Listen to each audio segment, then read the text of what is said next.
Noland didn't just battle at an elite level, he changed the rules completely. This no-nonsense frontier brain tough guy shook up the Pokemon world after pulling up with a legendary bird and forced Ash to bring out Charizard, just to survive. He runs the Battle Factory, built his own plane from scratch and then flies it every night for fun. Don't make him mad or he'll ram it straight into your Chrome Dome. Noland wasn't an ordinary battler, he was a childhood fan who also got so sick of Jirachi being an event-only Pokemon that he built a radar to find it, using 3 Smeargle. Not to mention he was Ash's rude awakening for the entire battle frontier.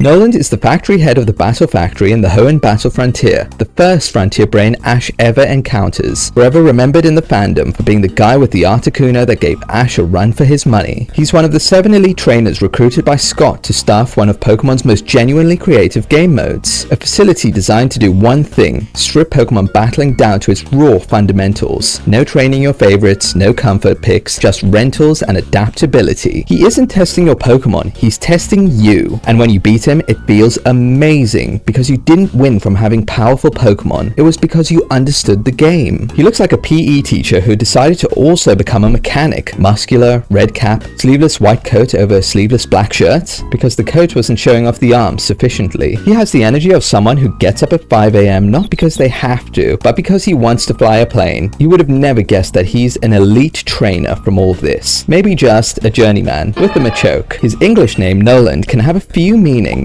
one being descendant of the famous one, almost like he's the chosen one, which exactly describes how he befriended Articuno. Another one is from knowledge, which he's proud to claim is his most notable attribute, hence the Battle Factory reward being the knowledge symbol. I like to take his name literally, meaning no land, which is fitting for a man who loves flying over everything, spending more time above the ground.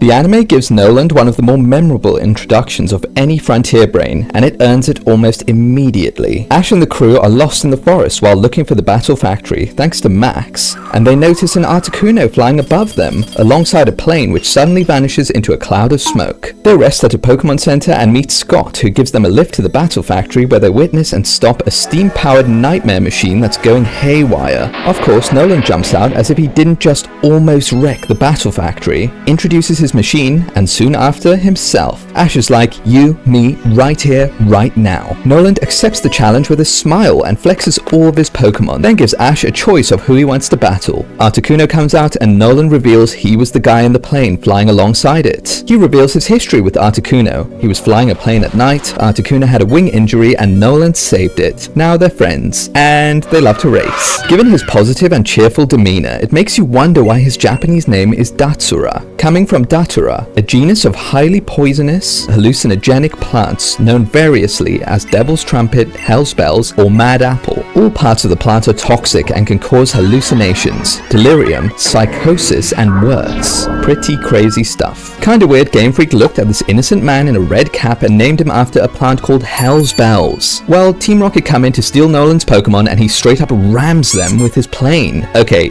that's kinda Hell's Bells. And Articuno gives them an icy send-off.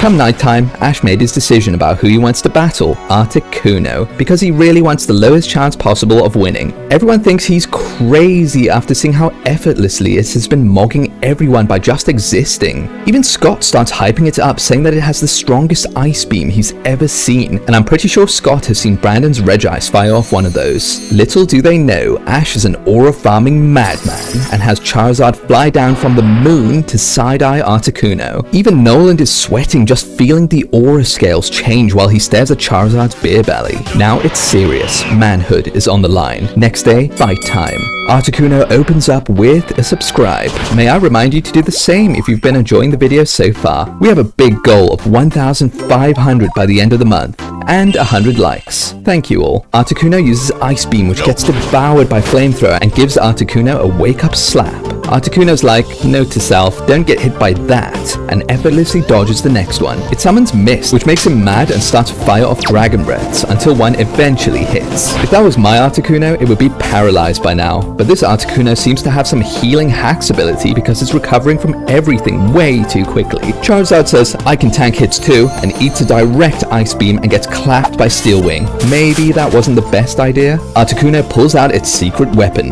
Water Pulse, which blasts Charizard Charizard into the factory walls. Ash starts gritting his teeth, and you know it's getting serious. You know how you shouldn't hit a man when he's down? Well, Noland doesn't, so he throws everything and the kitchen sink at Charizard while he's down. He then uses ice beams, water pulses, and ice shards made from the ice beams and water pulses, and things are looking dicey for our boy. But I must say, Noland's got some peak tactics. Charizard's flying in slow motion due to its wingtip being frozen, leaving it a sitting duck to another ice beam, water pulse, ice shard thing combo. Ash pulls out the big guns and calls for overheat to melt the ice on its wingtip, and unfortunately, after all the hype from that move, it gets cancelled out by a dumb water pulse. Then it gets boffed by Steel Wing again. You'd think he would have learnt by now. Articuno charges in with another Steel Wing to close the show. Charizard is like, screw this, and just catches the Steel Wing and seismic tosses the ever-living balls out of both of them. Charizard is down and Articuno is the winner, is what it looked like, until Articuno face-planted the floor from exhaustion and Charizard got up like it's a Monday morning. Noland congratulates Ash and gives him a knowledge symbol, proof of Ash's supreme knowledge which totally shows in his future battles, like against Brandon when he uses seismic toss against a ghost type. Noland is first introduced in Pokemon Emerald after Scotty Boy recognizes you're the real deal and gives you a ticket to the Battle Frontier. One of your first challenges there will likely be the Battle Factory, which is conceptually one of the most interesting facilities in the entire Battle Frontier. There's one rule: no personal Pokemon. You choose a team of 3 from a random selection of rental Pokemon, with the option to swap one with your opponents after beating them. It's kinda like you're building a machine from spare parts, like you're in a factory, eh? Anyone? Well, this is super exciting, as you have no clue what selection you'll get, and you have the opportunity to choose from Pokemon that you probably wouldn't encounter otherwise in the game. Options such as the starters from the first 3 generations and pseudo-legendaries are always fun, especially for Alligator and that juicy back sprite. Oh boy. The unpredictability can be fun or downright stupid, such as no water move Starmie and the classic Rain Dance Fire Punch Ludicolo. Oh look, a Slacking. Never mind. When you get to battling the trainers here, you'll realize that they say the weirdest things. Just take a look at this. Mew Mew is how I cry. I went to a fishing school. Okay. What is that I smell? It's your offensive stench. Bit rude, but okay. Hey there. Look. Look at what? Oh Once you've racked up a bit of a win streak, the rental options get noticeably better, to the point where you could see some legendaries like Zapdos and Entei. The fact they're just sitting in some factory in regular Pokeballs is wild. This factory is a hotbed for hacks. You will see more crits than ever before and deal with the most frustrating BS tactics that will make you pull your hair out. Imagine being done this badly by a Shuckle. Couldn't be me. Also, much like Palmer's Battle Tower, don't forget the abundance of one-hit KO moves which trainers pull out of their asses. So take the advice from these world-class, reputable Pokemon research scientists before each battle. This trainer is skilled in the water type. I'm ready. What the? You can always spice up your battles with some new strats, but don't you stall because nobody likes a staller. Try Metronome. It's really fun, until you actually want to win. Then just hope you get a Milotic, because that's a cheat code. After a grueling climb and making it to 20 wins in a row, the scientist will get a call on the walkie-talkie and freak out. Noland wants to quickly wipe the floor with you, and out comes the big dog, very impatient, no nonsense, and down to business. This guy doesn't like wasting time, so you get right into it. He is an honorable man, so he's playing by his own factory's rules of choosing 3 Pokemon from selection, so there's no way to prepare for him. Most of the time he has complete pants for his team, but he's not going to be making dumb decisions like the other trainers. You'll probably wipe him in 2 minutes tops for the silver knowledge symbol to show your knowledgeable knowledge. After a 41 battle win streak, Noland comes for revenge. He's mad and he's going to use some more rented Pokemon, which may or may not suck. This time he chooses from a better pool of rentals, and I found it quite likely that he pulls out something a little bit less than optimal for you, and by that, I mean he's gonna ice you. This challenge and battle are pretty tough, and it's probably the closest Pokemon has ever got to genuinely testing on-the-fly tactical knowledge rather than team prep. Although I still think he should have an Articuno like the anime. It's the only justified legendary in this facility. Once you've beaten him, you'll get the gold knowledge symbol to prove your knowledgeable knowledge got knowledgeabler.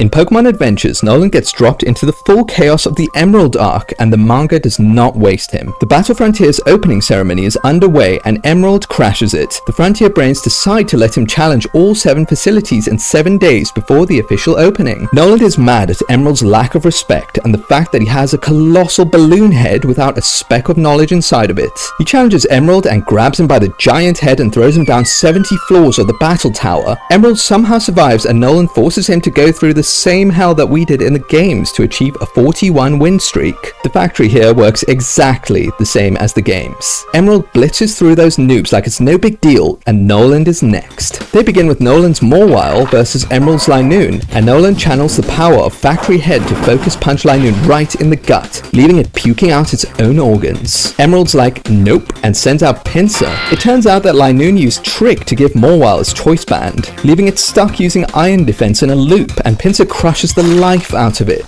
Golem comes out and Emerald sacrifices Linoon, who's a brave young rat. Emerald Sceptile comes out guns blazing and does the old Leaf Blade and Don't Look Back for style points. Noland's down to one Pokemon, Glalie, who forgot to have breakfast so took a huge bite out of Sceptile and starts tearing up the battlefield. Emerald activates the power of Plot Armor and tanks a billion ice moves including Sheer Cold. But after all that Plot Armor tanking, Glalie is visibly sick of this BS and says just get me out of here, and willingly goes down to an Iron Tail. Noland can't believe the crimes against logic that he just witnessed and gives Emerald a peek of his hairline and the gold knowledge symbol. Noland starts thinking of the reason that he lost. He starts searching the Battle Factory's database and realizes there's no record of Emerald Sceptile, and there are discrepancies related to the amount of Pokemon at the factory, leaving him to conclude that someone had smuggled it in. Then he gets judo chopped on the neck and left unconscious. It's revealed during Emerald and Todd's conversation that Sceptile is level 51, conveying why Sheer Cold failed. Since Emerald actually chose the level 50 challenge at the factory, that Sceptile was definitely smuggled in. Noland wakes up in hospital, pieces it together, sneaks out of the hospital, and gets back to work because that's exactly what Noland does. His most significant contribution to the arc comes later. Noland had captured 3 Smeargle from Artisan Cave after noticing they had witnessed Jirachi and copied its wish with Sketch. Now that is a 400 IQ move right there. As the knowledge guy, he compiled a report about Jirachi detailing its powers and how they work. He used the light from Wish and programmed his surveillance cameras to alert him of similar light, effectively developing a tracking tool for a mythical Pokemon. This man built a Jirachi radar out of 3 Smeargle and observation skills. Later on, the armored knight called Guile yoinks Jirachi and Annabelle, then tells Noland to come and get it in the battle tower. But just because there's a world-ending threat around doesn't mean you can just break the Battle Frontier rules, so he baits Noland into taking the battle tower challenge and climb the 70 floors. He demands Noland's report on Jirachi in exchange for Annabelle, which Noland reluctantly agrees to. Then Guile's like, psych, and throws her into the ocean with all the Magikarp. He got played. He made the wrong call under pressure and he knows it. It's one of those rare moments in the manga where Noland isn't ahead of the situation. And the way he handles it, which is to immediately get back in the fight, says everything about him. But good guys always win, and he's seen at the end thanking Emerald for saving the day. So take that, Guile. Manga Noland is the sharpest version. A scientist, a strategist, a man who pays attention to things other people ignore, and occasionally gets bonked on the head for it. Thanks everyone for watching. Don't forget to subscribe and leave a like.